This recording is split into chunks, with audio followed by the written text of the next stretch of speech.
Bienvenido de nuevo, quizá estos días son un poco más intensos, al webinar de la Sociedad Valenciana de Nefrología. En el caso de hoy tenemos un webinar que va a hablar de nutrición y va a ser The State of the Art in Renal Nutrition, es decir, lo último de lo último en nutrición.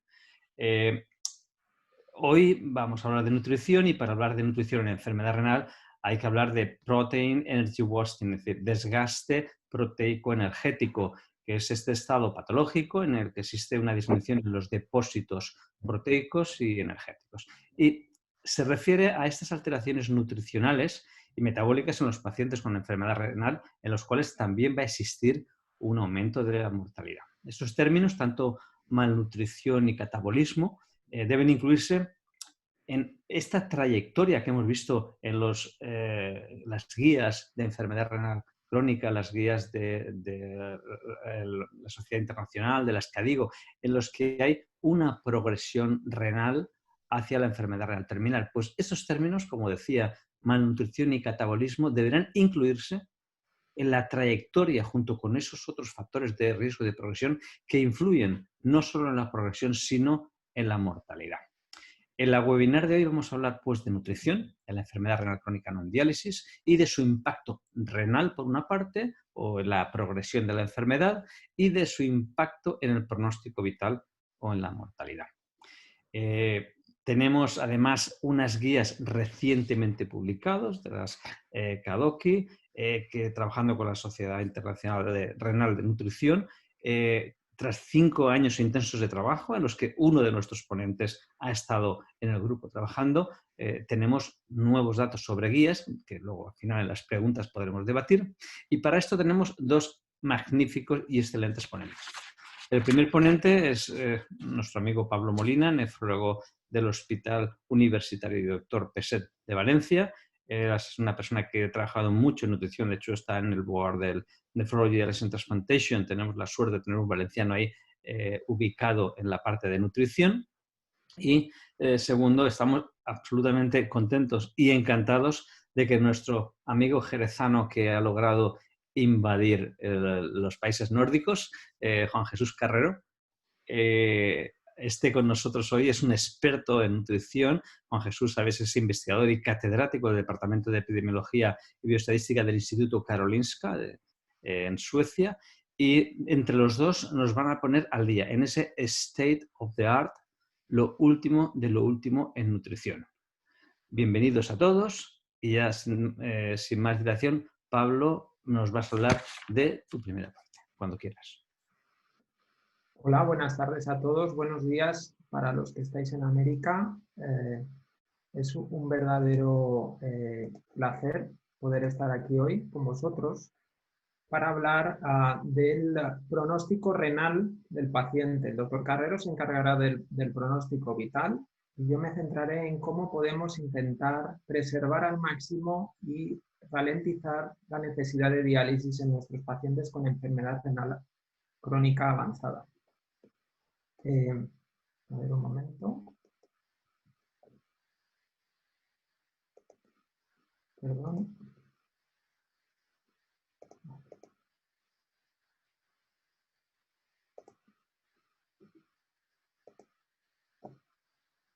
Vale.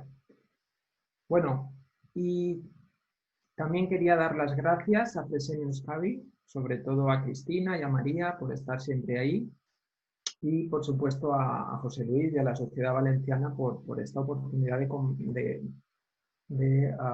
comentar las últimas novedades en este grupo de pacientes.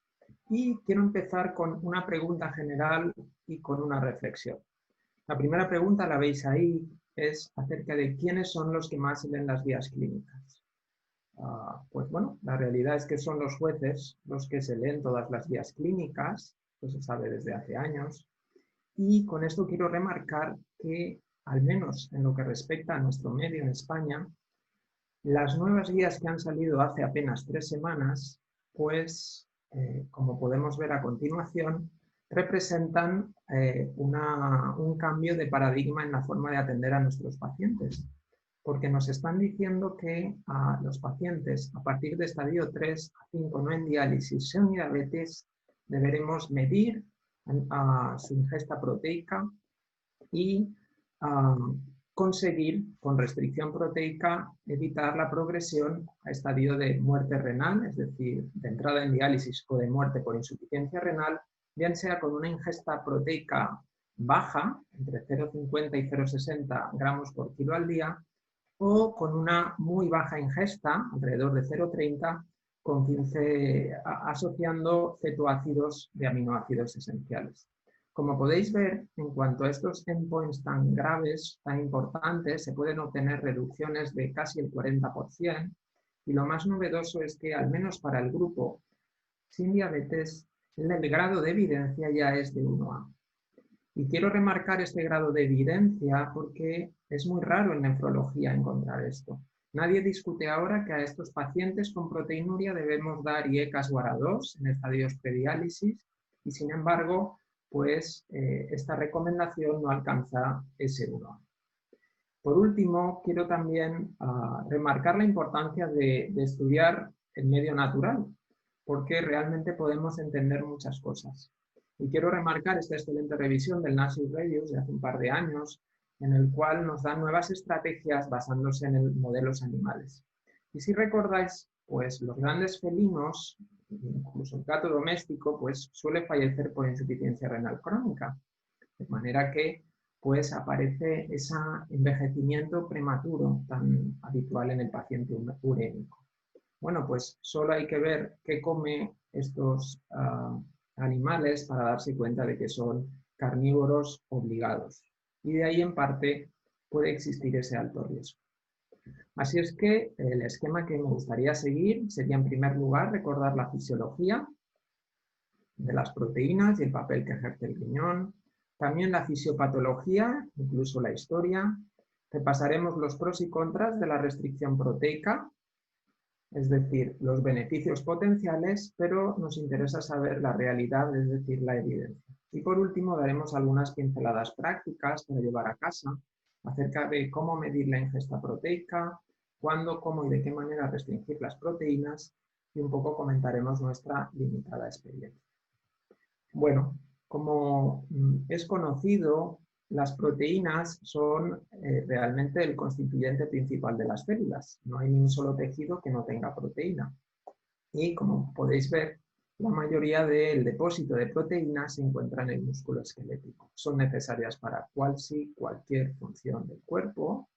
Y además es importante destacar, y ahí entra el riñón, el hecho de que es el único macronutriente que tiene nitrógeno. De manera que en su degradación se acaba produciendo urea y va a ser en el hígado y va a ser el riñón el que se encargue de eliminar este exceso de nitrógeno. Si recordamos también, la unidad simple de todas esas proteínas pues son la asociación de distintos aminoácidos y, como dice su nombre, se componen de un grupo amino que tiene ese nitrógeno y de un grupo carboxilo que tiene carbono. La principal diferencia es que el nitrógeno va a suponer una sobrecarga para el riñón, mientras que el carbono, como siempre, puede ser utilizado por el cuerpo para producir energía. De manera que en el cuerpo son muy frecuentes estas dos reacciones que juegan con la adición o no del grupo amino en forma o bien de desanimación oxidativa. En el grupo amino se separa del aminoácido y forma el correspondiente cetoácido y amoníaco, y también las transaminasas, ¿verdad? La transaminación que se produce en el hígado, en el que el grupo amino se puede juntar para formar los correspondientes nuevos aminoácidos. Aquí tenéis el ejemplo. En la transaminación, un grupo amino de aminoácidos es transferido a una molécula de carbono y en el lado contrario, en el lado opuesto, lo que ocurre es que la adición de un cetoácido al glutamato pues puede producir el aminoácido correspondiente. O sea que es una reacción bidireccional. Hay otros dos datos muy importantes de las proteínas. El primero es que es el único de los 3 macronutrientes que no se almacena. Es decir, si nosotros comemos más hidratos de carbono de los que debemos, pues reflexionamos los depósitos hepáticos y musculares de glucógeno y el exceso se transforma en tejido graso. Lo mismo sucede con la grasa, ¿verdad? Pero ¿qué ocurre con las proteínas? Cuando yo me paso de proteínas, desgraciadamente no aumento la masa muscular, sino que lo que ocurre es que es derivado ese exceso de proteínas al almacenamiento energético por un lado y por otro sería el grupo carboxilo y por otro el grupo amino lo que va a hacer es sobrecargar el riñón. El otro dato importante a tener en cuenta es que las proteínas en general solo se utilizan para la producción de energía en situación de hipercatabolismo. De manera que cuando yo tengo una dieta muy restrictiva en proteínas, o existe una situación comórbida que hace que no puedan utilizarse esos aminoácidos, lo que ocurre es que el músculo va a ser el que se va a encargar de ofrecer ese grupo extra, ese aporte extra de aminoácidos, de manera que el paciente entre en sarcopenia. ¿Cuáles son los requerimientos mínimos? Pues como podéis ver, se ha calculado que es alrededor de 0,55-0,6 gramos por kilo al día. Y tenemos dos estrategias para restringir proteínas. Una sería la Low Protein Diet, LPD, por sus siglas en inglés, que serían 0,6 gramos, y luego incluso podemos llegar a 0,3 o 0,4 con con una dieta muy baja en proteínas, pero en este caso, claro, habrá que suplementar con aminoácidos o, más interesantemente, con los cetoácidos, porque así estamos aportando el componente carboxilo y el cuerpo lo transformará en aminoácidos mediante una transaminación, de manera que podemos conseguir, sin aportar más proteínas, un balance equilibrado de nitrógeno, como luego describiremos. De este modo, nosotros sintetizamos las proteínas a partir de aminoácidos si tenemos suficiente aporte, pero si no, podemos utilizar los cetoácidos, se unen al grupo amino que reciclamos desde el nitrógeno del cuerpo y eso en el hígado es capaz de producir aminoácidos y a su vez la síntesis proteica. O sea que aportando cetoácidos podemos bajar mucho la cantidad de proteínas enteras y por tanto la cantidad de nitrógeno que vamos a meter en el organismo. Y por último, otro dato importante es el hecho de que para que esto sea así, que estos requerimientos proteicos bajos sean suficientes para un equilibrio, un balance neutro de nitrógeno, pues hay que dar suficiente energía. Porque si no, sí que tenemos riesgo de que la masa muscular empiece a bajar. Aquí tenemos el esquema, como a partir de la dieta ingerimos triglicéridos que se pueden acumular en forma de grasa, hidratos de carbono, glucógeno y a su vez se pueden almacenar en forma de grasa o bien servir para producción de energía. Y las proteínas pues se degradan en la digestión, se absorben en forma de aminoácidos y se encargan de la síntesis proteicas.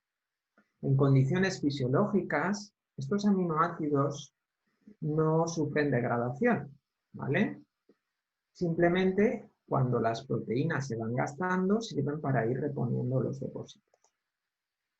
Como hemos comentado, en esos aminoácidos degradados, por un lado el ácido carboxílico se puede meter en el ciclo de Krebs y utilizarse como energía, mientras que el nitrógeno pasa al hígado donde produce urea y a su vez el riñón. ¿Esto qué quiere decir? Bueno, pues la otra lectura es que realmente los aminoácidos solo se degradan más de lo necesario para mantener una adecuada síntesis proteica, o sea, para compensar la síntesis de proteica en estas situaciones.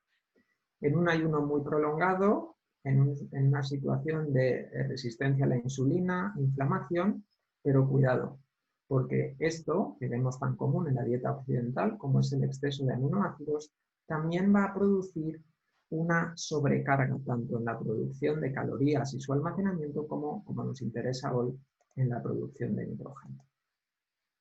Y de hecho, este artículo recientemente publicado pues ya coge no solo en población renal, sino en población general, 9.000 pacientes, y lo que observan es que el cuartil que más proteínas consume, como podéis ver, de manera significativa, pues tiene una mayor pérdida a los 12 años de filtrado glomerular. Así es que hay que acabar con el tabú porque un exceso de proteínas en la dieta es mala para el riñón. Pasamos a hablar de fisiopatología, no solo de fisiología.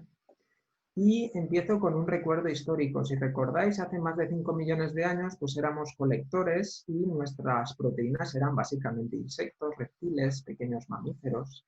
Pero entonces llegan las glaciaciones, las sequías, y entonces el hombre se tuvo que adaptar a la nueva situación y eso dio lugar a lo que llamamos el genotipo ahorrador, que lo que quiere decir es que tenía que comer de manera intermitente y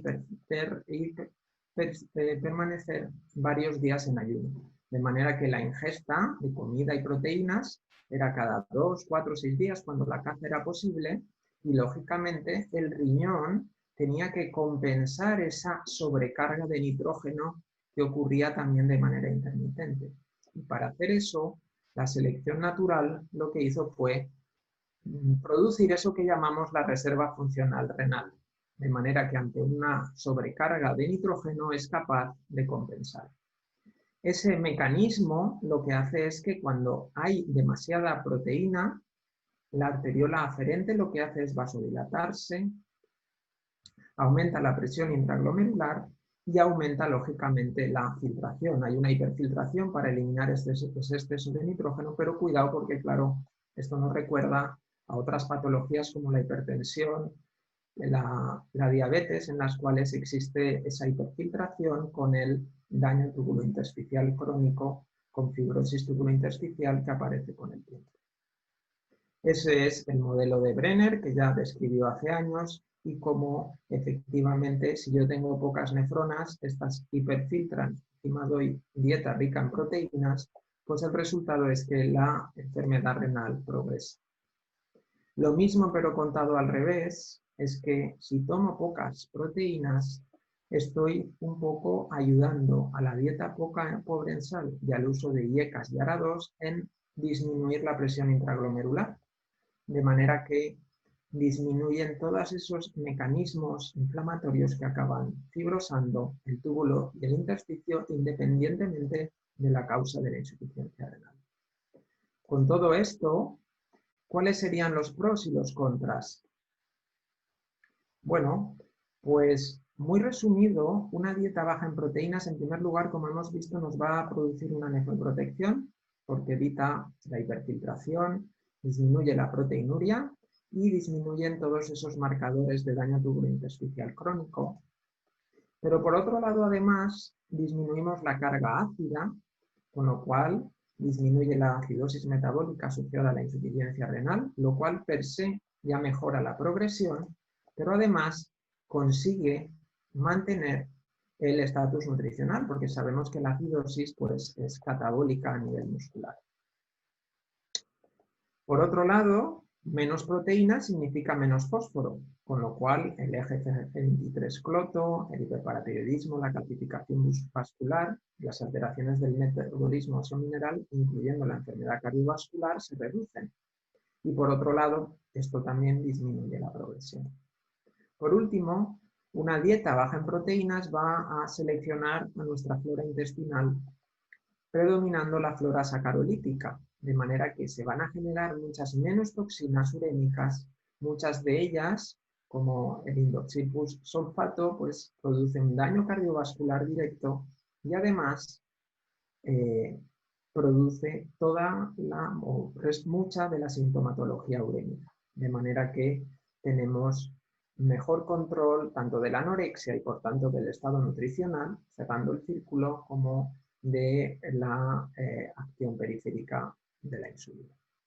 De manera que datos a favor tenemos mucho, menos progresión, menos carga de toxinas, menos sintomatología, menos acidosis, menos enfermedad cardiovascular. La duda sería, ¿qué pasa con el músculo? ¿Sería el precio a pagar? Bueno, pues desde hace años sabemos que existe un umbral seguro de dieta baja en proteínas. De manera que si yo disminuyo la ingesta proteica, lo que ocurre es que estoy disminuyendo la producción o la degradación de aminoácidos, con lo cual genero menos nitrógeno y por tanto sobrecargo menos el riñón. Y esto es conocido pues desde hace más de 30 años. Estudios muy elegantes, ya clásicos como este, en el cual utilizaban isótopos y marcaban ciertos aminoácidos, lo que observaban aquí en blanco pacientes con insuficiencia renal y pacientes control, como seguir una dieta rica en proteínas o baja. La alta conseguía un balance positivo, pero en cambio una baja, el riñón, fuera funcionante o no, mantenía ese balance equilibrado. Esto no solamente se dio con la dieta baja en proteínas, sino cuando dábamos todavía menos proteínas, 0,3 gramos, ¿verdad? Y añadíamos cetoácidos como suplemento o aminoácidos. Y como podéis ver en este estudio también clásico de Maroni, pues 8 pacientes eran aleatorizados y de nuevo lo que se veía es que pese a utilizar, aquí a la derecha, una dieta muy baja, siempre que suplementemos, pues el balance equilibrado se conservaba. Luego podemos afirmar que el uso de dieta baja o muy baja permite mantener un balance neutro de nitrógeno, pero ¿qué pasa con el músculo? Bueno, pues hemos tenido que esperar pues muchos años después para darnos cuenta de que este balance corporal neutro también se mantiene en el músculo. De manera que ese nitrógeno que normalmente eliminaríamos sobrecargando al riñón por la orina, el cuerpo en situación, como podéis ver aquí, incluso en insuficiencia renal con una dieta baja en proteínas, es capaz de reciclarlo en un 76%. De manera que en vez de eliminar nitrógeno, lo reensambla con la ingesta correspondiente para formar nuevos aminoácidos. Pero eso todavía ocurre y se mantiene aumentando a el 85% el reciclaje de nitrógeno cuando damos una dieta muy baja en proteínas y suplementamos con esos cetoácidos, que es como el aminoácido al cual le hemos quitado el nitrógeno. Pero aún más, para demostrar la seguridad, cuando se han analizado los pacientes que en prediálisis llevaban dieta baja en proteínas respecto a aquellos controles que llevaban una dieta normal, pues lo que se observa es que, lógicamente, aquí, en línea discontinua, el grupo de bajo ingesta proteica, cuando empieza diálisis, vuelve a su recomendación, y aquí a la derecha veis cómo lo más interesante es que tanto en el grupo control como aquellos que habían seguido una dieta baja en proteínas, se mantienen aquí abajo estables los depósitos musculares, mientras que la grasa pues tiende a crecer en ambos. De manera que el equilibrio parece claro y está a favor el uso de dietas bajas o muy bajas en proteínas con suplementos.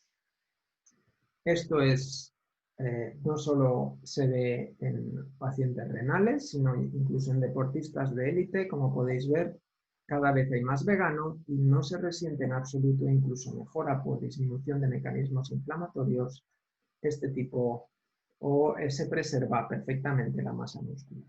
¿Qué dice la evidencia? Pues por fin tenemos alta evidencia en nefrología. Más de 20 ensayos aleatorizados han intentado responder a si es mejor la dieta baja en proteínas o no. Y además en los últimos 2 años tenemos 10 metaanálisis y, os pongo aquí los 3 más importantes, y otra actualización en la cual el profesor Carrero pues, ha participado de este mismo año. Y todos vienen a coincidir en lo mismo. Aquí veis, dieta baja en proteínas respecto a control, disminuye el fallo renal y la necesidad de diálisis en un 40%, y lo mismo con la proteinuria. Lo mismo, datos a favor en este otro metaanálisis, tanto para la LPD como la dieta muy baja en proteínas con suplementos. Y ya por último, las vías, como han observado que solo si doy dieta baja en proteínas, pues disminuye el riesgo en un 40%, mejora la calidad de vida y no hay efectos adversos, y cuando todavía disminuyo más, continúo en ese descenso del riesgo del 40%, pero además consiguió disminuir los niveles de fósforo, sin alterarse otros parámetros nutricionales. De ahí lo que hemos comentado, en no diabéticos, evidencia 1A para enlentecer la progresión.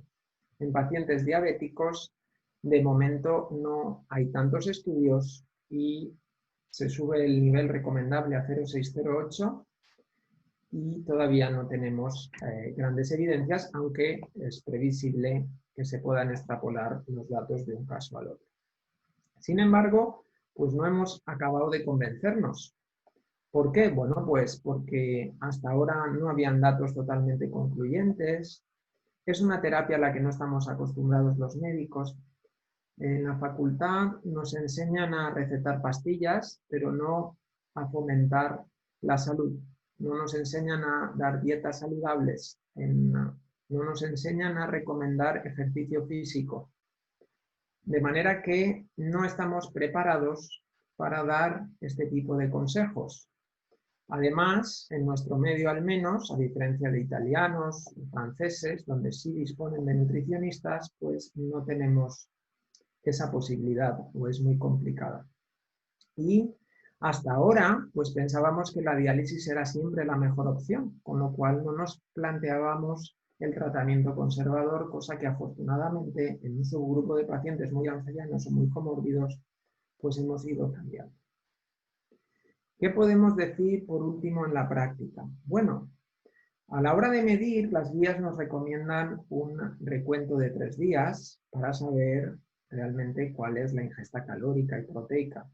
Desgraciadamente, sin un dietista al lado, esto es muy complicado, no tenemos suficiente tiempo, pero nos pasa como a nuestros pacientes en diálisis. Tenemos la oportunidad de utilizar la cinética de la urea con orina de 24 horas para poder deducir cuál es la ingesta proteica de una manera bastante fiable. Podemos utilizar esta fórmula de Maroni, que ya es clásica, que hemos empezado a utilizar en los últimos meses, pese a la pandemia de COVID, de manera sistemática en nuestro centro.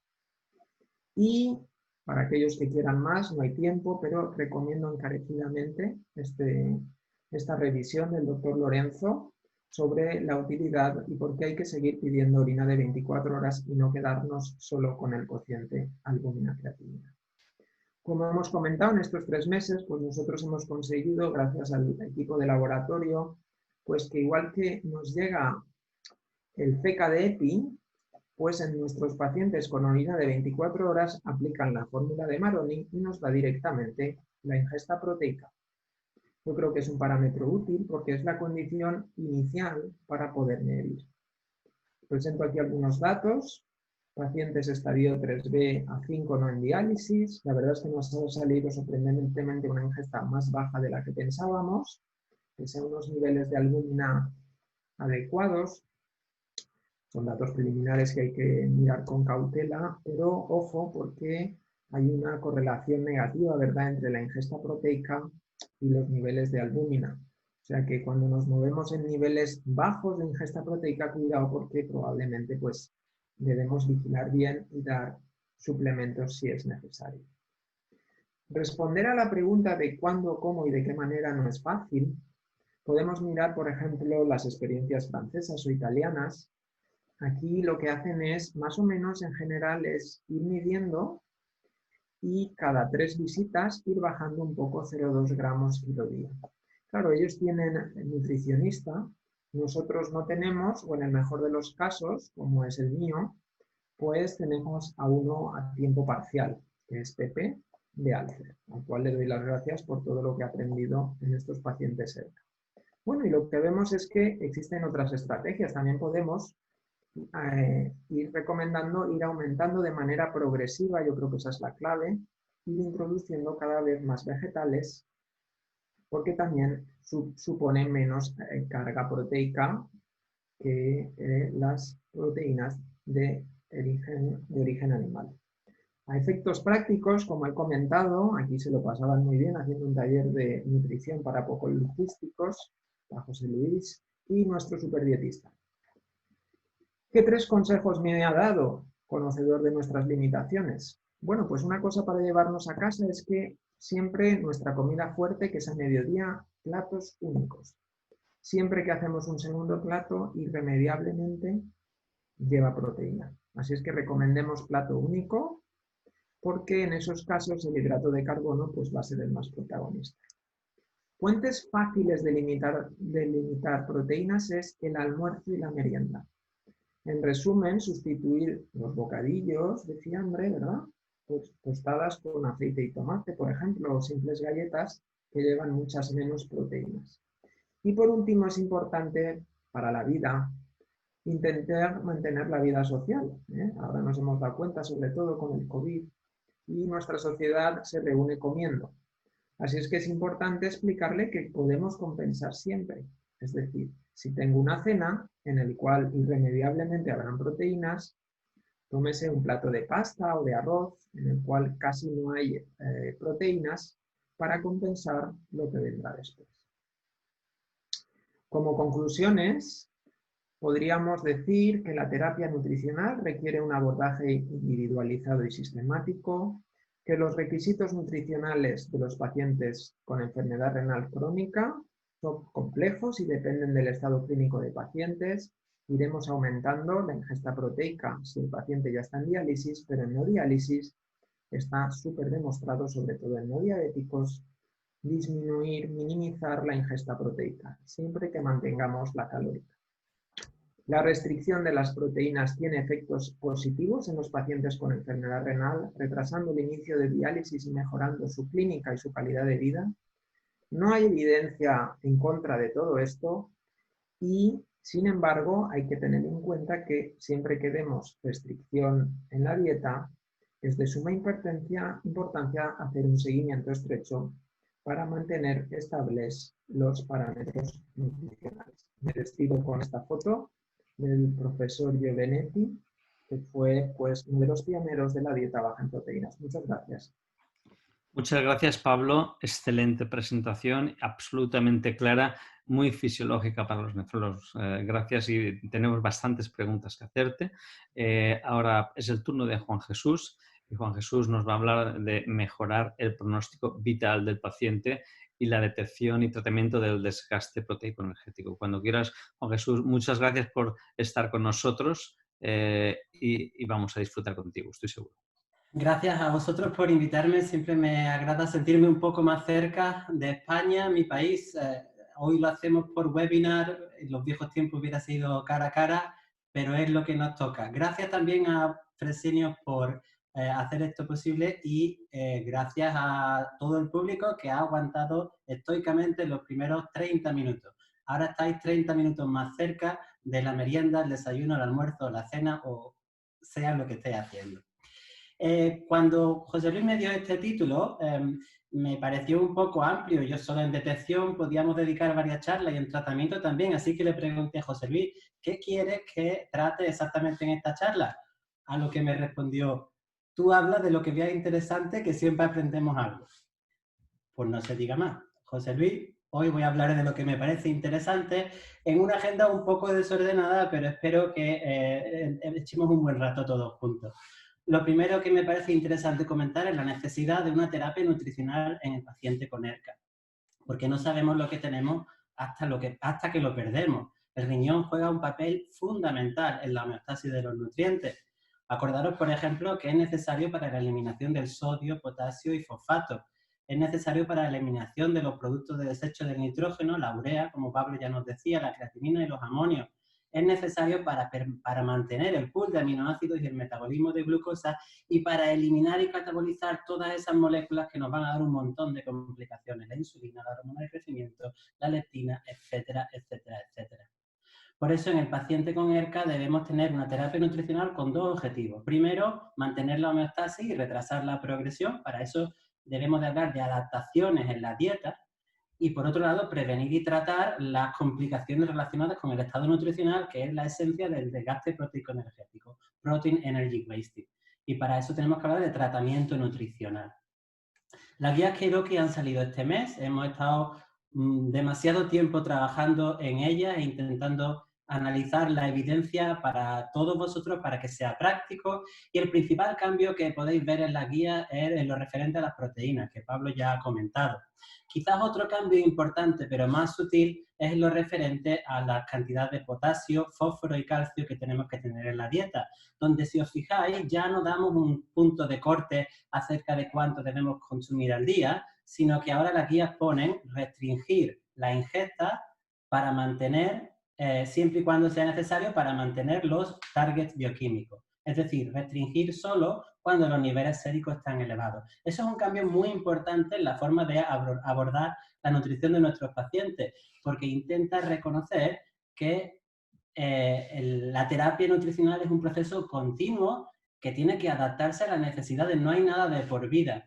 Debemos invertir en educar al paciente y hacerlo partícipe de este proceso en vez de propiciar una restricción generalizada de nutrientes. Porque esa restricción generalizada lo que consigue es una dieta de peor calidad, de menor diversidad y probablemente una dieta que favorece la insuficiencia en la ingesta de nutrientes que de otra manera pudieran ser beneficiosos.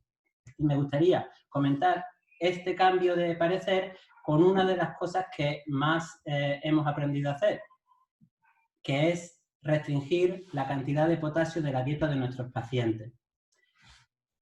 Por supuesto, esta es la base de la dieta renal y probablemente está justificada porque las hipercalemias pueden ser peligrosas y el 80% del potasio que consumimos en la dieta se excreta a través de los riñones. ¿Cierto? Pues si eso fuera así, el paciente con diálisis debiera estar en un proceso continuo de hipercalemia. Y si bien la hipercalemia es frecuente, no es permanente, porque tenemos mecanismos compensatorios que emergen en esta situación para mantener la homeostasis de potasio. El principal de ellos es un aumento en la secreción de potasio en el colon, de manera que casi el 45% del potasio de la dieta puede excretarse por esta vía en el paciente con ERCA o diálisis. También tenemos un aumento en la deposición de potasio en el interior de las células, así que el potasio circulante desaparece con mayor eficiencia en el paciente ERCA o diálisis. La asociación entre niveles de potasio en la dieta y niveles séricos parece ser una asociación aguda o principalmente durante el periodo postprandial. Y este es el mejor estudio que tenemos y el más reciente. Fijaros que es de 1993, los demás son de los años 50 y 60. En este caso eran 8 pacientes en hemodiálisis y 8 controles que consumieron una cantidad determinada de cloruro de potasio. Básicamente, para una persona de 70 kilos sería la cantidad de potasio contenida en un plátano de tamaño grande. Y podéis ver que en los controles sanos esto supuso durante las 3 horas subsiguientes a la ingesta un aumento del potasio sérico de 0,4 milimoles por litro. Pero en el paciente en hemodiálisis el aumento fue de 0,8 milimoles por litro, o sea, 3,12 miligramos por decilitro, que podréis decirme, esto es un cambio muy importante, por supuesto. Sin embargo, lo que este estudio también demuestra es que pasadas esas 3 horas y llegadas a las 4 y 6 horas, los niveles de potasio se normalizaron en ambas poblaciones, precisamente por estos mecanismos compensatorios que os estaba comentando hace un momento. Y a partir de ahí, la relación a largo plazo entre el potasio de la dieta y el potasio circulante en plasma parece, si acaso, muy débil. Mirad este estudio, por ejemplo, en pacientes en diálisis, donde no hay asociación entre el potasio de la dieta medido por encuesta dietética y los niveles séricos. Me podréis decir, hombre, claro, es que estos son encuestas dietéticas y el paciente pues tiene un gran riesgo de over or under reporting, es decir, apuntar lo que come y lo que no come. Vale, pero mirad, por ejemplo, este otro estudio, son 3.800 pacientes con estadios 3B y 4, en el que tampoco ven a una asociación midiendo la ingesta de potasio por la excreción de potasio en orina, que es el gol estándar. Si evaluamos los estudios epidemiológicos que tenemos hasta la fecha, la mayoría de ellos parece sugerir que una mayor ingesta de potasio se asocia con un menor riesgo de progresión de la enfermedad renal crónica y un menor riesgo de muerte en pacientes con enfermedad crónica manifiesta. También es verdad que la mayoría de estos estudios son en estadios 1, 2, 3 y algunos en 4, y tenemos pocos estudios que asocien la ingesta de potasio con outcomes en pacientes en diálisis, donde es quizás la población en la que más necesitamos estudios de este tipo. Vale, espera, ¿me estáis diciendo que todo lo que yo había pensado antes estaba mal? No, no intento cambiaros nada, simplemente haceros reflexionar. Debemos, por supuesto, seguir el principio de precaución, porque las hipercalemias pueden ser peligrosas, pero os estoy intentando decir que la evidencia a favor de una restricción generalizada en el potasio de la dieta como manera de prevenir la hipercalemia del paciente renal es probablemente pobre. Esta asociación, si existe, es principalmente durante el periodo postprandial y a largo plazo es probable que la hipercalemia del paciente renal se explique más por otros factores como el uso de rasios, las comorbilidades, que lo que la dieta puede proveer. Esto es lo que las guías quieren enfatizar con ese cambio de percepción, en el sentido de que una generalización de las restricciones puede hacer que el paciente se quede sin consumir otros nutrientes que también son beneficiosos. En vez de prohibir, eduquemos al paciente sobre qué alimentos puede seguir durante los diferentes procesos de su progresión en la enfermedad renal crónica. Porque todas las comidas, todos los alimentos pueden ser ricos en potasio en exceso si son consumidos en la cantidad inadecuada, en el contexto inadecuado o con los métodos de cocción inapropiados. Nosotros también tenemos que educarnos sobre dónde se encuentra el potasio, porque no está únicamente en los plátanos. Mirad, por ejemplo, este estudio americano evaluando sobre los mayores alimentos que contribuyen a los niveles de potasio sérico en hemodiálisis en una clínica de California, y podéis ver que en los principales puestos estaba la ternera, el pollo, la comida mexicana y las hamburguesas. Los vegetales, en este caso las legumbres, ocupaban el quinto lugar. Bien, es verdad que es probable que a estos pacientes ya se les hubiera restringido el consumo de frutas y verduras, pero al mismo tiempo a veces olvidamos que hay algunos productos cárnicos, cereales y productos lácteos que tienen un contenido de potasio similar al de frutas y verduras, y que también dentro de la familia de frutas y verduras hay algunas con un contenido de potasio bajo que quizás no debiéramos ser tan reacios a recomendar. El problema no es principalmente el potasio orgánico, sino también el potasio inorgánico, y aunque le hemos dado mucho énfasis a los aditivos del fósforo, los aditivos del potasio son tanto o más comunes. Y en estos estudios que os cito aquí abajo, demuestran que pueden aumentar el contenido de potasio natural en los alimentos en un 300%. Básicamente, los aditivos de potasio pueden hacer que estemos consumiendo cerca de 500 miligramos de potasio por cada 100 gramos de producto consumido, especialmente de los productos ultraprocesados. Por otro lado, sabemos que los métodos de cocción, como por ejemplo hervir y tirar el agua, aunque disminuyen la palatabilidad de los alimentos, consiguen reducir el contenido de potasio eficientemente en casi un 75%. Y por poner estos dos ejemplos aparentemente contradictorios, lo que quiero decir es que probablemente, y a pesar de nuestros esfuerzos en restringir el consumo de frutas y verduras, probablemente tenemos muy poco control y muy poca idea sobre la cantidad de potasio que nuestros pacientes están comiendo. Y al restringir las frutas y las verduras, lo que estamos restringiendo es otro nutriente que posiblemente hubieran sido beneficiosos para nuestros pacientes. Y si os interesa este tema, pues puedo referiros a este artículo, porque yo he venido aquí a hablar de mi artículo, que también hemos publicado este mes de septiembre, en el que hablamos sobre las posibles bondades y los percibidos perjuicios de una dieta rica en vegetales para nuestros pacientes.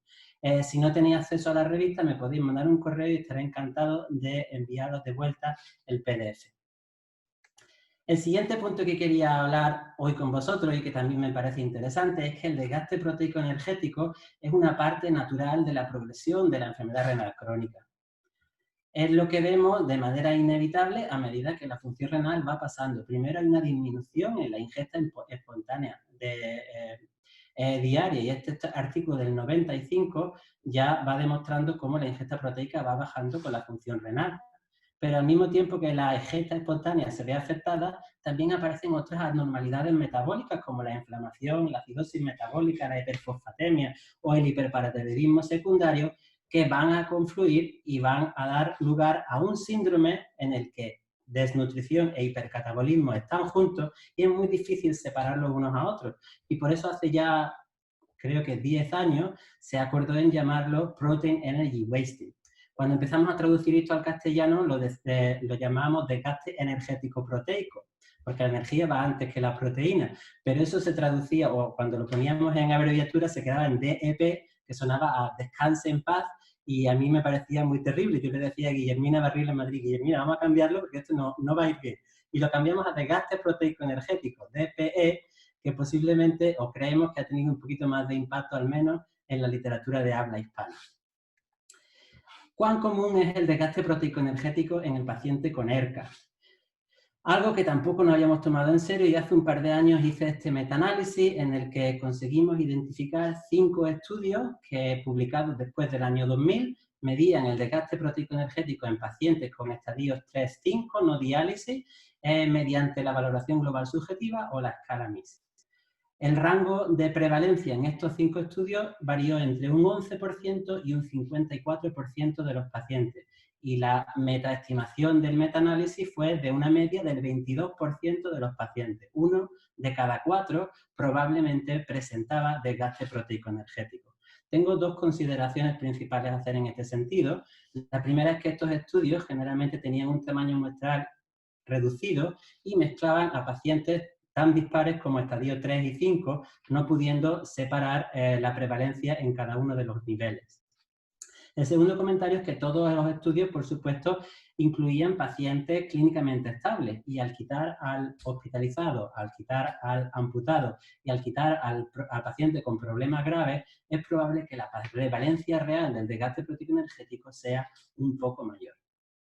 Justo un par de meses después de la publicación de mi metaanálisis salió este estudio, que creo que viene muy bien al caso para enfocarnos en la prevalencia en el paciente ERCA. Es un estudio de 1.300 pacientes de la cohorte EQUAL, que es una cohorte europea prospectiva de pacientes reclutados en el 2016 de clínicas de nefrología de Europa. Todos tienen más de 65 años y son seguidos en el momento en que desarrollan por primera vez una filtración glomerular por debajo de 20 mililitros por minuto. En esta población, la prevalencia de malnutrición, de desgaste proteico energético por valoración global subjetiva fue del 26%. De nuevo, 1 de cada 4 pacientes. Y me gustaría recalcar en la gráfica que de todos los componentes que se evalúan en la valoración global subjetiva, aquel que contribuía en mayor medida a este desgaste proteico energético era el componente muscular en todas las categorías de edad establecidas. Y esto me servirá para dar un poco de forma a la etiopatiología que comentaremos dentro de un poco. Vale, calma, me podéis decir, porque yo ya con lo mío tengo suficiente. Solo faltaba que, como no tengo bastantes problemas en mis pacientes, ahora también tengo que preocuparme por su estado nutricional.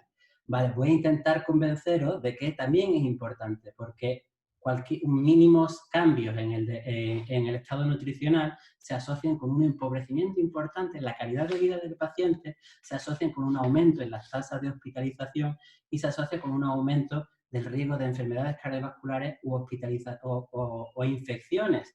Todo ello, por supuesto, conlleva, y de nuevo son asociaciones, con el riesgo de mortalidad. Y aquí da igual qué marcador pongamos porque todo funciona de la misma manera. Hay pocos predictores tan potentes como los parámetros del estado nutricional. Y los más escépticos de vosotros me podréis decir, hombre, es que estos son estudios observacionales, no tenemos evidencia de clinical trials porque la evidencia tiene que hacerse con estudios randomizados. Y ahí ya no os puedo dar nada más porque lo que me estáis pidiendo sería imposible. Habría que randomizar pacientes con malnutrición a tratamiento o no. Y eso claramente genera problemas éticos. Porque va en contra de la premisa de la nutrición de que si no comemos, morimos, y que de los nutrientes son los sustratos necesarios para la energía, la síntesis de tejido y el metabolismo. Así que esta evidencia observacional que tenemos en la enfermedad renal crónica es probablemente la mejor evidencia que vamos a tener. Tenemos que diseñar un proceso de diagnóstico y tratamiento de las alteraciones nutricionales y, a grosso modo, está aquí resumido en la viñeta. El primer paso que las guías nos recomiendan es establecer un programa de screening y assessment, tamizado y valoración del estado nutricional para poder identificar a las personas con problemas nutricionales, establecer una diagnosis, diseñar un tratamiento nutricional específico, monitorizarlo, resolverlo y volvemos a empezar. Las guías nos dicen que las herramientas de screening son necesarias en toda clínica para detectar a personas a riesgo de desnutrición, que todas las herramientas de screening que hay en la literatura son igualmente válidas en nuestros pacientes y generalmente tienen dos preguntas muy sencillas como las que os pongo en la diapositiva. Una pregunta sobre la pérdida involuntaria de peso y otra pregunta sobre la pérdida de apetito en las últimas semanas. Realizar estas preguntas realmente nos lleva 30 segundos y quizás las enfermeras cuando reciben al paciente pueden prepararla. Es suficiente para detectar a personas en las que quizás debiéramos hacer una valoración nutricional más concienzuda. ¿Con qué frecuencia debemos hacer un screening? Pues las nuevas guías Kidoki nos dicen al menos una vez al año en las personas con estadio 3 y cada 6 meses en estadio 4 y 5. Pero yo diría que viendo la facilidad de hacer dos preguntas como esta que aquí os propongo, podemos hacerlo básicamente cada vez que el paciente venga a consulta. Una vez hemos detectado a personas a riesgo de desnutrición, debemos hacer una valoración nutricional. Y las guías Kidoki nos dan con buen grado de evidencia la recomendación de usar herramientas como la valoración global subjetiva o la escala malnutrición-inflamación. Por supuesto, también nos hablan de la importancia de la historia médica, el examen físico y la entrevista con el paciente. Y también nos habla de otras medidas como, por ejemplo, la composición corporal, el índice de masa corporal, test de laboratorio como la albúmina, prealbúmina, encuesta dietética de 3 días. Por supuesto, las guías Kidoki nos dicen que todos son medidas complementarias y que debemos usar varias de ellas para ejercer nuestro diagnóstico, porque ninguna de ellas es perfecta y muchas, en el contexto de la enfermedad renal crónica avanzada, puede verse impactada tanto por el estado de inflamación como por el exceso de acumulación de líquidos. Nos recuerdan que debemos usar nuestro juicio clínico y vuestras experiencias como médicos y siempre que haya algo que no tenga sentido, seguir vuestros instintos, porque no es una ciencia exacta. Ahora, normalmente en las charlas clásicas os veía al público y podía ver las caras y sentirme un poco más cerca. Ahora, como no os veo, pues me pongo yo algunas caras sobre cómo creo que deberíais estar poniendo ahora. Porque claro, lo que viene a continuación es diseñar la terapia nutricional de nuestros pacientes. Y para eso tenemos que hablar un poco de la etiología, qué es lo que causa el desgaste proteico-energético y qué podemos hacer en cada una de esas causas que son diferentemente distintas y al mismo tiempo relacionadas entre sí. La primera componente del desgaste proteico-energético es un componente de desnutrición. Las personas empiezan a comer menos. Y ya hablamos anteriormente que uno de los problemas de que nuestros pacientes coman menos puede ser, podemos ser nosotros mismos. Si damos una restricción generalizada y excesiva y no enseñamos al paciente sobre qué alimentos tiene como alternativas para consumir. El resultado es una dieta de poca diversidad, poca calidad y el paciente se queda sin opciones. Pero también es verdad que otro tipo de paciente empezará a desarrollar un tipo de anorexia leve o moderada, una falta de apetito. Me podéis decir, bueno, es que una falta de apetito tampoco es un problema tan grande comparado con los otros problemas que tienen estos pobres señores.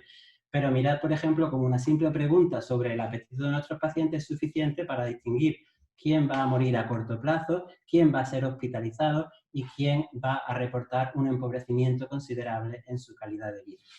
He encontrado 3 estudios que evalúan la pérdida de apetito en pacientes con ERCA y reportan una prevalencia entre un 40 y un 50%. Es decir, puede ser bastante común, si bien reconozco que a medida que los síntomas de la uremia van apareciendo, es posible que la valoración subjetiva de la escala hedónica del apetito no sea tan fidedigna. La falta de apetito en el paciente con ERCA se puede deber a diferentes problemas. No todos de ellos se resuelven con la nutrición. Sí es cierto que un componente de la falta de apetito es las alteraciones en los compuestos metabólicos que regulan el ciclo de ansiedad y de hambruna, como la leptina, la colecistocinina, la grelina, etc. Pero también la falta de apetito o el que no se consuma lo suficiente puede ser la consecuencia de problemas psicológicos o sociales como depresión, soledad, incapacidad de cocinar o de llevar las actividades del día a día, problemas económicos. También puede ser la consecuencia de alteraciones en los órganos relacionados con la ingesta, como por ejemplo la sequedad de la boca, inflamación de la mucosa, periodontitis, gastritis. Eso hará que el paciente se piense que va a consumir y posiblemente intentará no consumir productos que generen masticado o que le dé ardor de estómago, generando un tipo de deficiencias nutricionales. Una vez hemos evaluado estas causas y en algunas de ellas, como he dicho, el tratamiento no es necesariamente nutricional, el siguiente punto es intentar que el paciente coma más mediante consejo dietético, recomendar un aumento de la actividad física para aumentar la rueda de hambre y si no es suficiente, podemos considerar el uso de estimulantes del apetito. De los muchos estimulantes del apetito que hay en el mercado, el único del que soy consciente que se ha evaluado en estudios científicos en pacientes con ERCA y diálisis es el acetato de megestrol, que suele dar buenos resultados si bien una terapia a corto plazo para iniciar la rueda de volver a comer más de lo normal. Y si eso no es suficiente, debemos considerar el uso de suplementos nutricionales orales.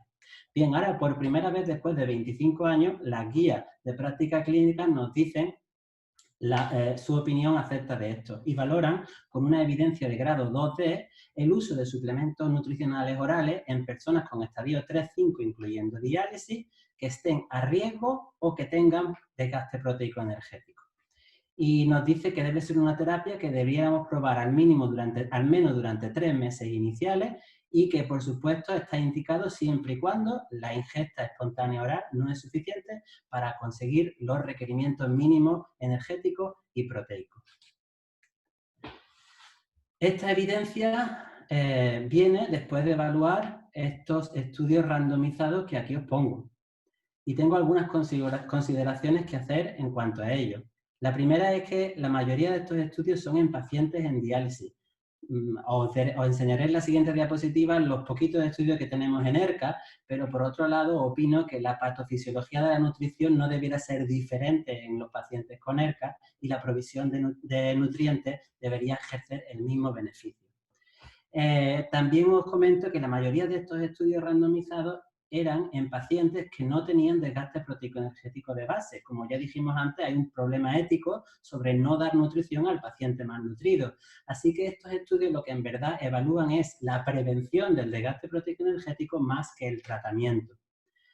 Y la última es que cuando veis los efectos que ejercieron estos suplementos orales en los pacientes, solo vemos beneficios y ningún perjuicio en proveer el aporte nutricional adecuado a las personas que lo necesitan.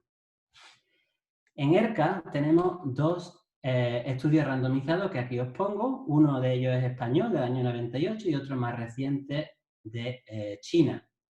No son estudios que traten el desgaste proteico-energético, sino que proveen un suplemento nutricional oral como manera de prevenir la posibilidad de malnutrición en pacientes que siguen una dieta baja en proteínas. Como ya vimos en la charla de Pablo, una dieta hipoproteica bien seguida y bien monitorizada no debiera generar desgaste proteico-energético. Y lo que observan estos estudios es que el grupo que se asoció al suplemento nutricional oral mostraba una mejor adherencia a la baja ingesta proteica. Lo que se me ocurre únicamente es que quizás el uso de estos suplementos orales ayudó a promover la sensación de saciedad en los pacientes y quizás hizo que fuera más llevadero conseguir la dieta baja en proteínas y adherir a los targets bioquímicos. Ahora, cuando el paciente tiene malnutrición, cualquier nutrición que le demos es buena y necesaria, pero posiblemente las fórmulas comerciales tengan algunas ventajas frente a los clásicos alimentos licuados. Algunas ventajas en el sentido de que proveen probablemente una nutrición completa y pueden ser específicas para nuestra enfermedad. Posiblemente querramos que sea una suplementación nutricional baja en electrolitos. Al mismo tiempo, dependiendo del tipo de nutrición que queramos darle, la osmolaridad puede ser conocida, es estéril y tiene una serie, por supuesto, de ventajas. ¿Cuándo y cuánto suministrar? Pues debemos recordar que es siempre un complemento, no un reemplazo de las comidas. Y tenemos que dar lo suficiente para rellenar la diferencia entre lo que el paciente come y lo que debería comer. Eso puede suponer 1, 2, 3 suplementos nutricionales al día, y la mejor manera de darlo es después de la comida para no generar la sensación de saciedad que haga que coma menos, o por la noche antes de irse a dormir para mejorar el cómputo total de calorías y gramos de proteína consumidos. El segundo problema al que nos enfrentamos nuestros pacientes es que empiezan a perder de manera progresiva masa muscular. Y para eso hablaré de dos principales componentes del hipercatabolismo de la enfermedad renal crónica, que es la inflamación y la acidosis metabólica. Y en cierta manera tenemos un círculo vicioso, como la pescadilla que se muerde la cola en la diapositiva, entre los componentes de degradación, síntesis y reparación del músculo. Por un lado, tenemos un aumento de la degradación muscular propiciada por la inflamación y la acidosis metabólica, y donde los principales actores serían el sistema de la ubiquitina proteasoma, que quizás habéis escuchado en alguna charla o en artículos, y el sistema de la caspasa 3, el sistema proteolítico de la caspasa 3. También tenemos una inhibición en la capacidad de síntesis de músculo y reparación, y hay algunas de las causas aquí, pero por falta de tiempo me parece que no podré entrar en detalle. La inflamación, ese fuego que nos come por dentro, es un agente directo que propicia la degradación del músculo esquelético por efectos directos y por efectos también indirectos, como los que os pongo en la diapositiva.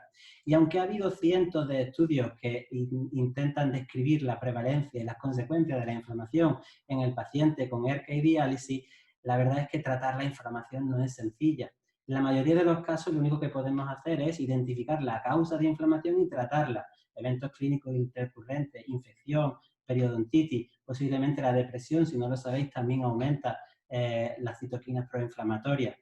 También podemos recomendar el uso de cambios en el estilo de vida, como ejercicio, que lo veremos un poquito más adelante, o el consumo de alimentos antiinflamatorios, como pudieran ser los ácidos grasos omega 3 del pescado.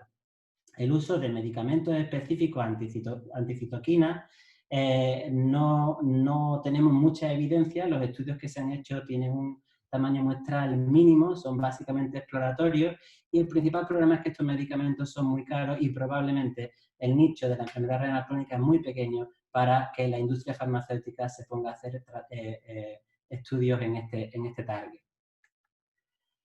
La acidosis metabólica es otro componente del desgaste proteico-energético que propicia la pérdida de masa muscular. Acordáis, es un problema común en el paciente con ERCA y que es el resultado de la cantidad de ácidos ingeridos en la dieta. Los ácidos, que serían los provenientes de las proteínas y el fosfato, y los álcalis, que lo contrarrestan, que serían lo que ingerimos en potasio, magnesio y calcio. El mecanismo por el que la acidosis metabólica disminuye la masa muscular es a través de la activación del sistema de la ubiquitina proteasoma principalmente, y la reducción de la síntesis de albúmina, al mismo tiempo que la propiciación de la resistencia a la insulina. Las consecuencias no son solo en el músculo, también tenemos una inflamación inducida por la acidosis metabólica, un aumento en la severidad de los desórdenes del metabolismo óseo mineral y un aumento del gasto energético. La corrección de la acidosis metabólica con bicarbonato sódico, en este estudio randomizado de publicación en enero, veis que la evidencia va saliendo muy recientemente, puede mejorar la función renal, pero también puede mejorar la masa muscular. Podéis ver como en este estudio, en pacientes con estadio 3-4 de 6 meses de intervención, los que se sometieron a bicarbonato sódico y controlaron mejor su acidosis metabólica, no solo aumentaron el perímetro de masa muscular del brazo, sino también la cantidad de masa magra evaluada por DEXA después de la intervención.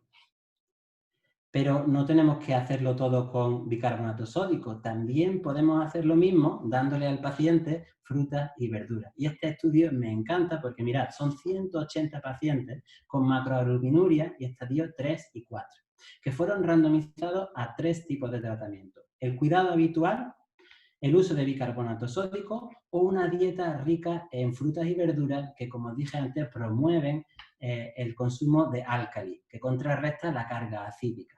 Es un estudio a 3 años. Y lo que vieron los investigadores es que las dos intervenciones, tanto la fruta, las verduras como el bicarbonato sódico, controlaron la acidosis metabólica de igual manera, redujeron la excreción de angiotensinógenos de igual manera en orina y llegaron a una preservación de la filtración glomerular parecida y en cualquier caso mejor y mayor que en el cuidado habitual, que era el brazo control. Interesante es también que los investigadores mantuvieron este estudio durante 2 años más, ahora tenemos 5 años de intervención, y confirmaron ese efecto beneficioso de la fruta y la verdura en la progresión de la enfermedad renal crónica, parecido a lo que consigue el bicarbonato sódico, pero al mismo tiempo las personas que consumían frutas y verduras tenían un mejor control de la presión arterial, un mejor control del peso, unos menores niveles de lipoproteína A y unos mayores niveles de vitamina K1 que el grupo de bicarbonato sódico. Lo que creo que demuestra que hay claros beneficios de consumir plantas, verduras y vegetales que van más allá de la simple carga acídica. Y volvemos al mismo tema de antes. Pero vamos, que quien también tiene culpa es el pobre paciente, como si no tuviera bastante, que generalmente es de avanzada edad y tiene un estilo de vida sedentario. Esto, unido a los problemas que propicia la pérdida de músculo por la carga urémica, hace que el paciente también pierda función muscular con el tiempo. Y para mejorar la función muscular, lo que tenemos que hacer es ejercicio. Si el paciente es demasiado añoso o comórbido y no puede meterse en algún ejercicio complicado, andar a lo mejor es una buena manera de empezar. Y este estudio, también randomizado de pacientes en estadio 4, randomizado a los pacientes a la actividad física habitual o a andar durante 30 minutos al día, 5 días a la semana, durante 6 meses. Y podéis ver que fue suficiente para encontrar un profundo efecto antiinflamatorio después de 6 meses en comparación con la actividad física habitual. Para el paciente que quiera hacer ejercicio, ¿qué ejercicio recomendar? Pues bien, este otro estudio se publicó el año pasado, viene del sur de Suecia, y 150 pacientes con 66 años de edad de promedio y 22 mililitros por minuto de filtrado glomerular fueron randomizados a un ejercicio de equilibrio o un ejercicio de fuerza. El régimen de intensidad eran 30 minutos al día, 5 días a la semana, durante 12 meses.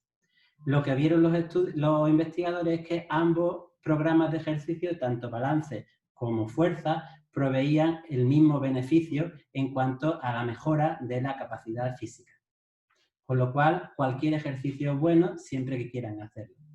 No olvidéis que el efecto del ejercicio es en verdad modesto y este estudio de Jason del año 2018 observó beneficios a nivel de estrés oxidativo, respuesta inflamatoria, masa muscular, pero eran clínicamente pequeños. Como mi abuela me decía, poquito a poco hila la vieja al copo, y yo creo que todo lo que hacemos ayuda en el cómputo global a mejorar la práctica de los pacientes, la vida y la calidad de vida de nuestros pacientes, pero de por sí ninguno de estos tratamientos va a ejercer un efecto extremadamente importante. Acordaros también que el paciente tiene que querer hacer ejercicio. Solo prescribirlo no va a cambiar su comportamiento. Y en el estudio que os puse en la diapositiva anterior, los investigadores evaluaron cómo era el comportamiento de actividad física una vez que terminaron y vieron que la mayoría de los pacientes, una vez terminado el estudio, volvían a su actividad física habitual, que era muy pobre. Modificar un estilo de vida es realmente difícil. Y ahora, felicidades, porque ya con esto habéis llegado a la última diapositiva. Así que es el momento de despertaros donde quieras que estéis y supongo que frente al ordenador como todos nosotros. Dejadme solo poner una última diapositiva de resumen sobre qué he dicho, y he dicho las cosas que me parecían importantes y que José Luis me ha dado la libertad de hablar con vosotros. La primera es que en la enfermedad renal crónica avanzada necesitamos adaptaciones en la dieta para mantener la homeostasis, pero que las guías de práctica clínica de 2020 nos dicen que antes de prohibir, en vez de prohibir, lo que debemos es promover la educación nutricional en el paciente y el diálogo, porque nada es permanente. También he hablado y he puesto como ejemplo la restricción de frutas y verduras, que para prever la hipercalemia del paciente no está basada en la evidencia. La segunda parte de la charla he hablado sobre el desgaste proteico-energético como parte inevitable de la progresión de la enfermedad renal crónica, con 3 componentes principales: que el paciente come menos, que pierde masa muscular y que pierde función muscular. En cada uno de los casos he dado algunas posibilidades de tratamiento para revertir estos problemas. Y la última consideración es decir que todos estos aspectos juntos conforman el síndrome del desgaste proteico-energético de ENERCA, y el tratamiento de todos estos aspectos conjuntos es lo que nos debemos de proponer en la práctica clínica como objetivo. Muchas gracias y os dejo mi correo y mi cuenta Twitter para lo que podáis necesitar. Muchas gracias, Juan Jesús. La verdad es que ha sido, enhorabuena a los dos ponentes, han sido unas charlas espectaculares, nos habéis contado cosas nuevas, nos habéis revisado todo fisiopatológicamente, nos habéis contado cosas controvertidas y eso ha motivado. Pues voy a hacer muchas preguntas y queremos cerrar a las 6 en punto como máximo. Entonces tenemos aquí un montón de preguntas y vamos a ir un poco así rápidos, quizá empezando del final. Controversia, la resumo porque hay varias en lo mismo. En relación al potasio, nos preguntan si las frutas y verduras mejoran el control de acidosis, qué hacemos con el potasio. Te las estoy resumiendo todas las 8 o 9 que han hecho, casi 8 o 9 preguntas entre el chat y las mías. Pues esto, has comentado que varios estudios, el incremento del potasio tiene una serie de mejorías, incluso en la función renal residual, inflamación, estrés oxidativo, mejora la alcalinización. Entonces, tú has realizado también muchos estudios, ¿no? El resumen, ¿qué es? Tenemos que dar a pacientes con bloqueadores del sistema renal-angiotensino para proteger a nivel cardio y renal. Debemos utilizar las dietas y quizá la parte un poco más, entre comillas, negativos, ¿cuál sería? Quizá que hay que monitorizar más, o cuál es tu sugerencia para que esto que nos has contado con datos objetivos y resultados lo podamos aplicar en la práctica, quedándonos tranquilos con cierta precaución, como tú has dicho. Sí, en el fondo es algo que estamos intentando promover ahora, ¿vale? Evidencia, os he enseñado que hay poca, tanto por un lado, tanto a favor como en contra. Lo que parece es que la restricción general de potasio no es justificada. Hay una gran proporción de pacientes en los que no debemos a priori pensar en una restricción de potasio en la dieta si sus niveles de potasio son normales. Por supuesto, estamos hablando de la prevención, porque una vez que aparece la hipercalemia, la restricción dietética es una terapia necesaria, pero a medida preventiva no todo el paciente necesita. Y una manera de pensar, de hacerlo diferente es, en vez de hablar de una dieta baja en potasio, podemos hablar de una dieta para prevención de hipercalemia. Y ya ese cambio de terminología es suficiente para referenciar que no todo el mundo, ni no de manera constante, va a necesitar esta dieta baja en potasio. Debemos instruirnos un poco más en dónde están los potasios en los alimentos. Había una pregunta por ahí acerca de los aditivos, son los que empiezan por E, esos son los ricos en potasio, pero también tenemos que hablar sobre dónde se encuentran los... qué cantidad de potasio hay en las frutas y verduras, y de ellas cuáles son las que tienen menos y las que quizás podemos recomendar un poquito más liberalmente. Otra cosa que tenemos que ver junto con el potasio es la cantidad de fibra, porque la fibra que comemos nos ayuda a evacuar, a aumentar la movilidad del intestino y a evacuar más rápidamente. Y esa evacuación va a propiciar una absorción del potasio en casi un 40% menos. Es muy importante porque quizás hay algunos investigadores que sugieren que por restringir las frutas y verduras lo que hacemos es propiciar más la hipercalemia, porque la falta de fibra hace que el periodo de tránsito en el intestino sea mayor y la absorción de potasio sea mayor. Entonces son cosas novedosas.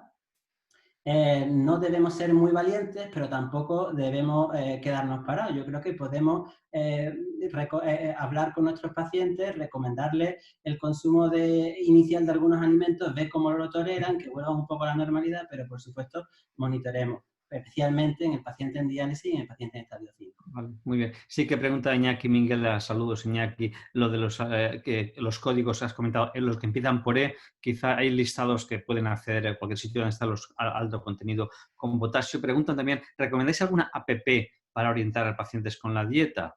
Pues mira, ahora en Estados Unidos ha salido una que se llama Beyond Bananas, que es justo sobre este tema, ¿vale? El problema es que está en inglés, pero a lo mejor no estoy seguro si la han traducido al castellano. En Estados Unidos no me extrañaría. Beyond Bananas, miradla porque es de reciente instauración y es justo sobre el consumo de frutas y verduras con bajo contenido en potasio para el paciente renal. Muy bien. En España tenemos Pucono, sí, también. Pucono, que es una app que puede ayudar, tiene sus más y sus menos, pero es una app en castellano. Pablo, ¿conoces tú alguna más? No, pero sí que quería puntualizar que lo que ha comentado Juan Jesús es muy interesante, ¿no? Que un plátano te sube el potasio de hasta 3 puntos, pero eso no se mantiene en el tiempo. Entonces, en los pacientes en diálisis, que son los que más difícil tienen eliminar el exceso de potasio con una técnica intermitente, sí que lo que les recomiendo es redistribuir a lo largo del día la fruta. Es decir, el problema de las hiperpotasemias que vemos, ya tenemos algún caso que es que a lo mejor deciden cenar fruta o pegarse un almuerzo a base de fruta, y esto es el peligro. En cambio, unas 3 piezas de fruta más repartidas y fijándonos en aquellas con más pobre potasio, yo creo que no tienen por qué dar problemas gracias a esos mecanismos compensatorios que están más, digamos, acentuados en los pacientes renales. Muy bien. Pablo, preguntan aquí, esto va para Juan Jesús. La suplementación de EPA, que es la única pregunta de omega 3 o DHA, ¿sería recomendable a los pacientes más inflamados o con catabolismo elevado? En la guía Keidoki hacen también un comentario sobre el uso de ácidos grasos poliinsaturados omega 3 y también la única recomendación para su uso es para mejora del parámetros lipídicos e inflamatorios. Fueron los dos tipos de outcome donde la evidencia parecía más estable en ese sentido. Así que sí, como suplementos orales de ácidos grasos omega 3 es una posibilidad.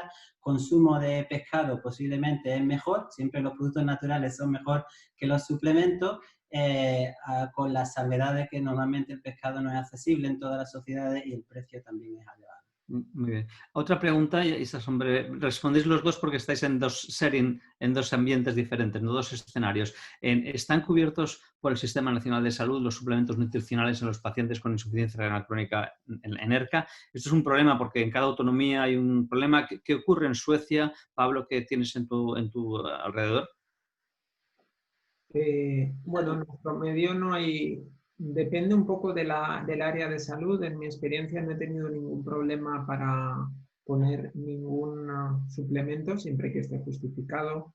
A veces el inspector te lo tumba, pero digamos haciendo un contrainforme, en principio no hay problema. Sí que sé que en otras comunidades, lo he preguntado hace poco a nivel nacional, y excepto en la Comunidad de Madrid, que sí que han abierto más, porque seguimos con la misma pauta de hace un montón de años, que es pacientes con enfermedad renal que van a ser sometidos a cirugía programada o trasplante, pues ahí sí que ya incluyen otros parámetros, de manera que son más abiertos. En cuanto al uso de cetoácidos, de cetoácidos análogos de aminoácidos, pues todavía no está comercializado en España. Me consta que están pidiéndolo al Ministerio con la idea de que sean incluidos en el Sistema Nacional de Salud. Sí, esta pregunta ha habido múltiples. Hay 8 o 10 preguntas acerca de los suplementos con cetoácidos, porque lo habéis mencionado, incluso se menciona en las guías o cetanálogos. Nos preguntan aquí, Juan Jesús, ¿las dietas restrictivas en proteínas animales, o responder los dos, por favor, en proteínas animales pueden dar otros déficits nutricionales a tener en cuenta?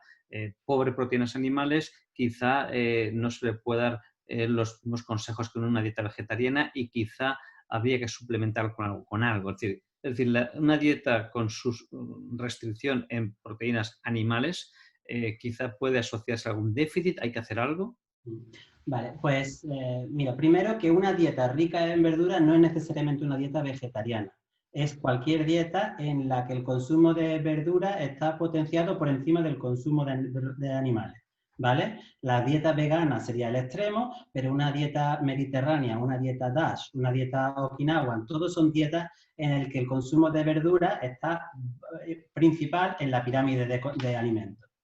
A lo mejor el comentario viene al caso de que tradicionalmente las guías Keiroki del año 2000 nos decían que al menos el 50% de las proteínas que consumen nuestros pacientes debe ser de alto valor biológico, entendiendo por alto valor biológico aminoácidos esenciales que son los que hay en las carnes. Bien, esto es algo que ha desaparecido en la nueva guía de 2020 porque es, de nuevo, otro statement que no estaba basado en la evidencia.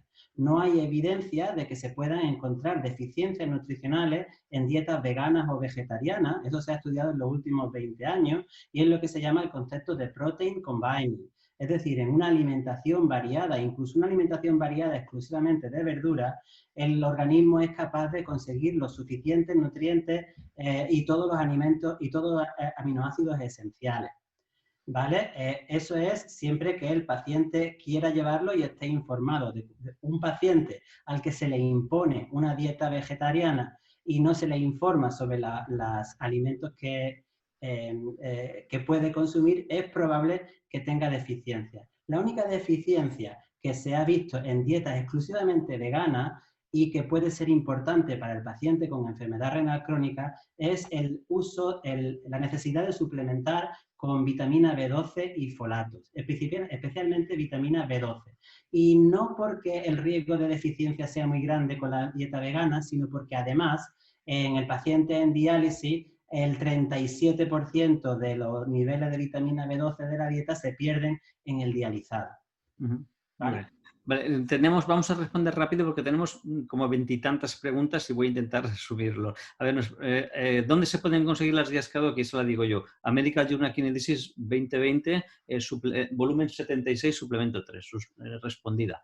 Indican bicarbonato de sodio. Es decir, hay varias preguntas del bicarbonato sódico. Obviamente preguntan si tipo de producto, cómo administrar.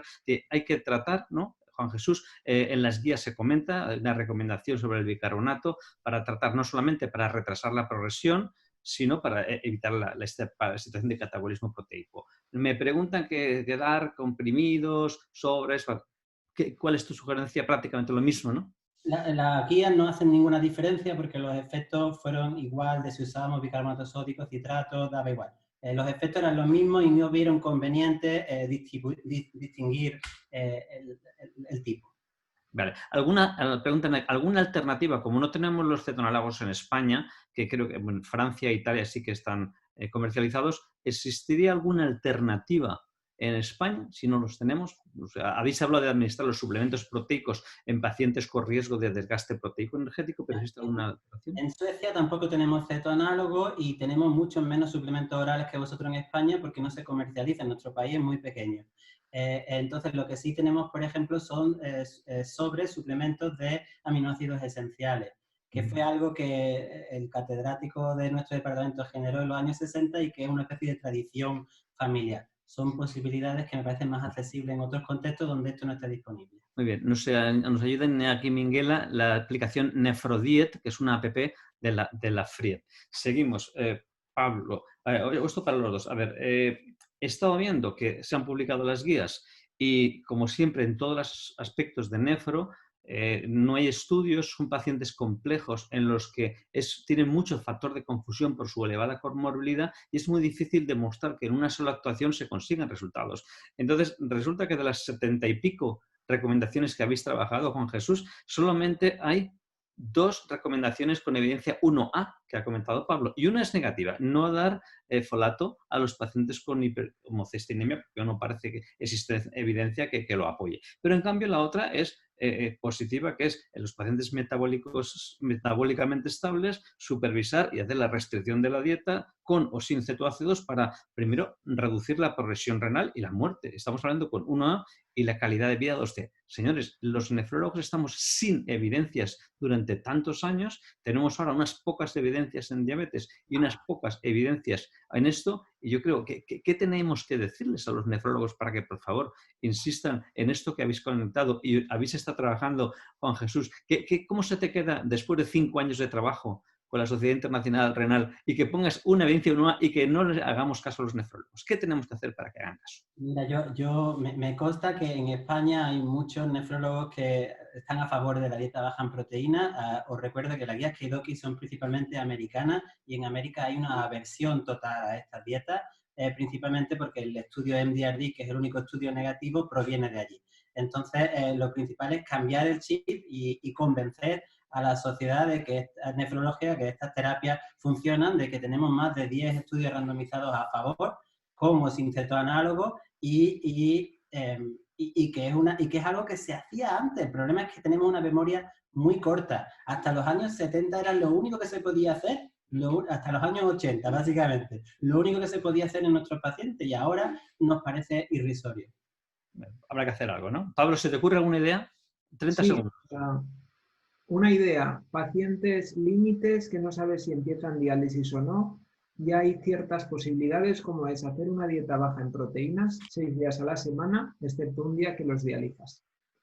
Imaginaos cómo afectas poco a la calidad de vida y a lo mejor eres capaz de estar en ese equilibrio entre aumentar un poco la supervivencia sin menoscabar la calidad de vida. O sea que yo creo que se nos introducen situaciones que pueden ser a la carta para individualizar, que yo creo que es la medicina de calidad.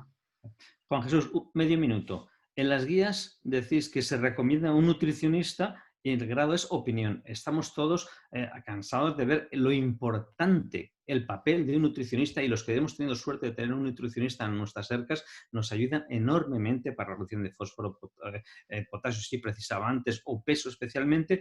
¿Qué ocurre? Que si no tenemos ensayos clínicos no se recomienda con grados mayores de evidencia, ¿no? Desgraciadamente, los grados de evidencia se basan en estudios randomizados solo. Y no podemos darle otro grado, aunque yo le daría un 1A de cabeza, pero sin estudios randomizados y aleatorios no podemos cambiar. Pablo, una cosa que a mí se me ha ocurrido porque hicimos una carta on Diabetes, Obesity and Metabolism hace un mes, en el que, bueno, ayer hablamos aquí, tenemos evidencias de los SGLT2. Uno de los posibles mecanismos es restableciendo el feedback tubulo-glomerular, por lo que afectamos a la parte, sobre todo, hemodinámica, bajando la hiperfiltración. Resulta que el paciente con una dieta hiperproteica está haciendo una vasodilatación de la arteria aferente. Y con el feedback tubulo-glomerular, con un SGLT2, estamos modulando a base de adenosina o haciendo cierta vasoconstricción de la arteria eferente. Puede que una dieta hiperproteica atenúe o no favorezca el efecto positivo sobre la reducción de la hiperfiltración de los SGLT2. Sin duda yo creo que sí, porque a nivel fisiopatológico, ¿verdad? La mayor oferta de sodio al túbulo, pues lo que hace es vasoconstricir la arteriola aferente, pero si estamos dando una dieta rica en proteínas, pues estamos remando en la dirección contraria.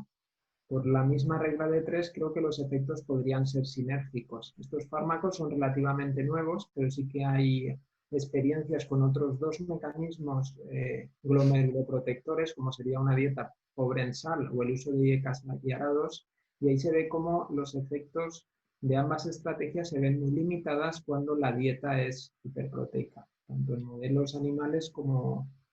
Pablo, también en un minuto. A ver, has comentado, me han encantado tus diapositivas antiguas del Pleistoceno, con los thrifty genes, que son los genes ahorradores. Realmente no hemos podido evolucionar en solo 30.000 años a que estos genes no dejen de ser ahorradores. Ahorramos sal, ahorramos energía y ahorramos todo. Entonces, ¿qué tenemos que hacer? Comer menos. Ha salido un New England con ayuno intermitente, comer una vez al día. Probablemente tengamos que volver ahí, ¿no?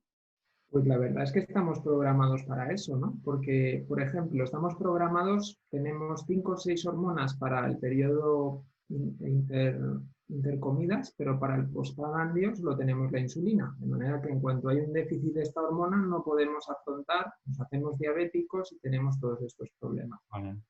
Lo mismo sucede con el riñón, con esa carga de nitrógeno. Así es que yo creo que efectivamente, igual que se ha desterrado eso de las dietas de alto valor biológico, al menos el 50%, que era una cosa, un axioma de base, creo que la frase esa tan manida de 5 comidas al día, pues desde luego no le veo ninguna base científica, sino que más bien parece que vayamos a ir al revés. No sé, Juan Jesús, ¿qué opina? Hombre, las dietas más longevas, las sociedades más longevas son las que tienen una menor ingesta energética diaria. Siempre comer un poquito menos de sentirnos saciados parece que se asocia, por lo menos a nivel histórico y observacional, con una mayor esperanza de vida. A lo mejor es eso, tenemos que comer siempre un poquito menos de lo que la mente nos hace. Comer platos de postre, utilizar platos de postre, ¿no? Muy bien, tenemos muy poquito tiempo. A ver, insisten y yo creo que estoy de acuerdo, por favor. Tenemos que luchar los nefrólogos por favorecer las unidades de ERCA y tener enfermeras de ERCA en este momento tan crítico económico de los hospitales. Tenemos que luchar por ello, porque yo quiero aquí decir en público el papel fundamental de nutricionistas y de la enfermería. Y bueno, como hemos hecho ya el tiempo, solo quisiera decir una frase. Gracias porque han sido unas charlas magníficas, habéis hecho unos resúmenes excelentes. Creo que podía acabar diciendo que con una frase de Juan Jesús, promover la educación es importante y el diálogo, que nada es permanente, es decir, que podemos dar una dieta hipercalémica con potasio normal para beneficio del paciente. Quizá hay que monitorizar y en determinadas situaciones habrá que adecuarlo porque la medicina, como hemos dicho, es un arte, hay que adecuar a cada momento y el paciente tiene distintas necesidades. Resumir en 30 segundos vuestro impacto, tanto, Pablo, mejorando el pronóstico renal del paciente con ERCA. ¿Cuál es tu mensaje? Y Juan Jesús, mejorando el pronóstico vital de la mortalidad del paciente con ERCA.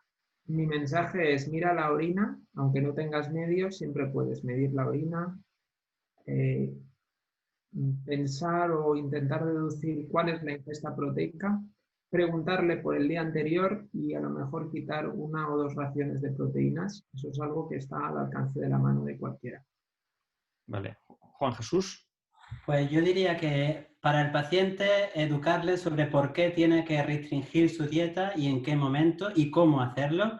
Y a nivel de la unidad de nefrología, instaurar programas de screening y de assessment para poder evaluar e identificar esta malnutrición lo antes posible y ejercer un tratamiento adecuado. Bueno, muchas gracias. Antes de que pasara a Marco, quisiera agradecer a todos los que habéis permanecido ahí. Lo siento si hay muchas preguntas sin responder y los que estáis en el canal YouTube. Agradecer a Fresenius Kabi por dejarnos hacer. Nos han dicho, nosotros queríamos hablar de nutrición. Fresenius Kabi nos dijo, hablad de lo que queráis. Hemos elegido los ponentes. Creo que hemos elegido muy bien. Y la verdad es que esta charla, estoy absolutamente orgulloso de haber participado con vosotros. Quedará colgada en la web de la Sociedad Valenciana de Nefrología. Suscribíos a nuestro canal YouTube para recibir cualquier noticia. Y ahora, en un minuto, Marco nos informará de una iniciativa, nuestro secretario. Sí, buenas tardes a todos.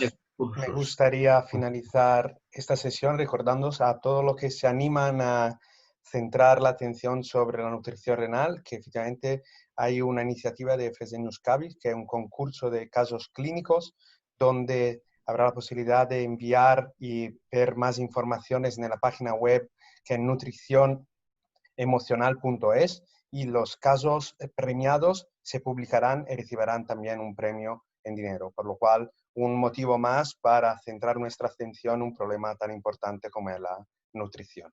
Muchas gracias y ha sido un placer para todos. Gracias a todos y hasta la próxima webinar. Un saludo.